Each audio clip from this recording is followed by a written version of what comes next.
2004ஆம் ஆண்டு சுனாமியில் தமிழகம் மிக கடுமையாக பாதிக்கப்பட்டது. 2004இல் சுனாமியில் தமிழகத்தில் மட்டும் 6065 பேர் இறந்தார்கள். 88 கிராமங்கள் நிலைகுலைந்து அழிந்து போனது.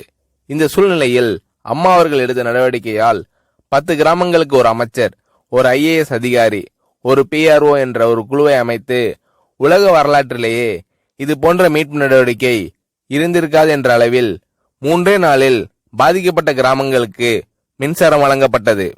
குடிநீர் வசதி செய்து தரப்பட்டது.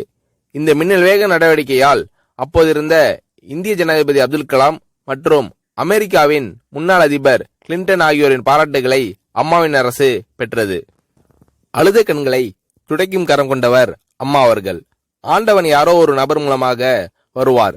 தமிழ்நாட்டிற்கு கிடைத்த தெய்வம் அம்மா அவர்கள். சுனாமியில் பாதிக்கப்பட்டவர்களில் 40 பேருக்கு 2 குழந்தைகளும் சுனாமியில் இறந்து விடுகிறது.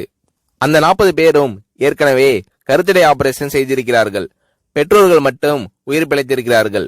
உயிர் பிழைத்தவர்களுக்கு இனி குழந்தை கிடையாது என்ற நிலையில் அவர்களுக்கு கருணைவு ஆபரேஷன் செய்து அவர்களில் பல பேருக்கு குழந்தை பிறந்து அந்த குழந்தைகள் இன்று பள்ளிக்கு சென்று கொண்டிருக்கிறார்கள். நாகப்பட்டினத்தில் அம்மா அவர்கள் மீனவர்களை சந்தித்த போது மீனவர்கள் கதறி அழுதார்கள். அவர்களிடம் அம்மா அவர்கள், நான் இருக்கிறேன், நீங்கள் கவலைப்படாதீர்கள், இழந்து போன உயிரை தவிர மீதி அனைத்தையும் நான் உங்களுக்கு தருவேன் என்று அவர்களுக்கு தேவையான அனைத்து உதவிகளையும் செய்து தந்தார் அம்மா அவர்கள்.